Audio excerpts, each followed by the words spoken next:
लोग हमेशा से ही देखते हैं कि ऐसे कई सारे बाबा होते हैं जो खुद को एक विद्वान मानते हैं और लोगों को फंसाकर उनसे कई सारा पैसा भी निकलवा लेते हैं। लेकिन आज हम इनके बारे में नहीं जानने वाले हैं। आज हम उन अघोरियों के बारे में जानने वाले हैं जो कई एकांत में रहते हैं और अपनी विद्या से हर किसी को चौंका देते हैं। अघोरी की कल्पना की जाए तो शमशान में तंत्र क्रिया करने वाले किसी साधु का चेहरा हमारे आंखों के सामने आ जाता है, जिसका अवतार बिल्कुल डरावना होता है। ऐसे ही अघोरियों के वेश में कोई ढोंगी आपको ठग भी सकता है, लेकिन अघोरियों की पहचान नहीं है कि वो किसी से कुछ भी नहीं मांगते और वो तभी दिखाई देते हैं जब वो किसी शमशान में जा रहे हो या फिर वहाँ से निकल रहे हो। और दूसरा, वो सबसे ज्यादा कुंभ के मेले में नजर आते हैं, जिन्हें हम अच्छे से ही जानते हैं। अघोरी को कुछ लोग ओगड़ी भी कहते हैं। अघोरियों को डरावना और खतरनाक साधु समझा जाता है, लेकिन अघोरी का अर्थ है अ प्लस घोर, यानी जो घोर नहीं हो, यानी कि डरावना नहीं हो, जो सरल हो, जिसमें कोई भी भेदभाव नहीं हो। कहते हैं कि सरल बनना बड़ा ही कठिन होता है और ये हम सब भी जानते हैं। सरल बनने के लिए ही अघोरी कठिन रास्ता इस्तेमाल करते हैं। अपनी साधना पूर्ण होने के बाद अघोरी हमेशा हमेशा के लिए हिमालय में लीन हो जाते हैं, जिनसे हमारा समाज नफरत करता है। उन लोगों को अघोरी अपनाते हैं। हम लोग शमशान मुर्दों के मांस, कफन आदि से नफरत करते हैं, लेकिन अघोरी इन्हें अपनाते हैं। इनकी जो अघोर विद्या होती है वो व्यक्ति को ऐसा बनाती है जिससे वो अपने पराई का भाव भूलकर हर व्यक्ति को समान रूप से चाहते हैं। अघोरी बस हर किसी के भले के लिए अपनी विद्या का प्रयोग करता है। यह सबसे कठिन तो है, लेकिन वो जल्दी सफल भी हो जाती है। इस साधना के वक्त मोह माया का त्याग करना बहुत ज्यादा जरूरी है। अघोरी जिसे कहते हैं, जिसके भीतर से अच्छे बुरे, सुगंध, दुर्गंध,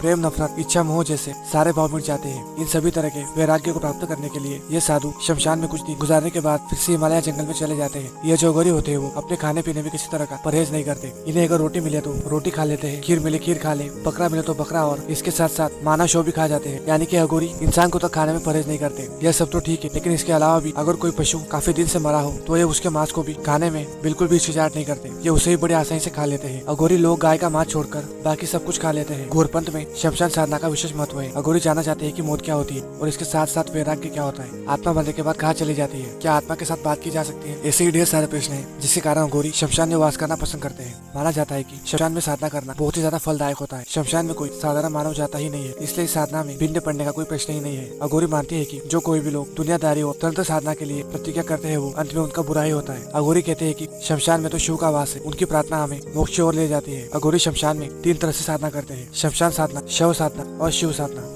कहता है कि शव साधना करने के बाद मुर्दा सीधा बोल उठता है और अपनी सारी इच्छाएं पूरी करता है। शिव साधना में शव के ऊपर पैर रखकर खड़े रहकर ही साधना की जाती है। फिर इसके बाकी तरीके बिल्कुल शव साधना की तरह ही होता है। इस साधना का मूल है कि शिव की छाती पर पार्वती द्वारा रखा हुआ पाव है। ऐसी साधनाओं में मुर्दे को प्रसाद के रूप में मांस और मदिरा चढ़ाया जाता है। शिव और शिव साधना के अतिरिक्त तीसरी साधना होती है शमशान साधना, जिसमें आम परिवार जनों को भी शामिल किया जा सकता है। इस साधना में मुर्दे की जगह शवपीठ की पूजा की जाती है, उस पर गंगा जल चढ़ाया जाता है या प्रसाद के रूप में भी मांस, मदिरा की जगह मावा चढ़ाया जाता है। अघोरियों के पास भूतों से बचने के लिए भी एक खास मंत्र रहता है। साधना के बीच में अघोरी अगरबत्ती धूप लगाकर दीप पान करते हैं और फिर उस मंत्र को जपते हुए वो चिता की ओर अपने चारों ओर लकीर खींच देता है। फिर वो तूतोई बजाना शुरू करते हैं और इसके बाद फिर साधना शुरू हो जाती है। ऐसा करके अघोरी अन्य कई सारे भूतों से चिता की आत्मा और खुद को अपनी साधना में भिन्न डालने से रोकते हैं। अघोरियों के बारे में मान्यता है कि वो बड़े ही जिद्दी होते हैं। अगर वो किसी से कुछ मांगेंगे तो वो उसे लेकर ही जाएंगे। अगर वो क्रोधित हो जाएंगे तो अपना तांडव दिखाएंगे या फिर उसे भला बुरा कहकर और श्राप देकर वहाँ से चले जाएंगे। एक अघोरी बाबा की आंखें लाल सुर्ख होती है, लेकिन अघोरों की आंखों में जितना क्रोध दिखाई देता है उसकी बातों में उतनी ही शीलता होती है।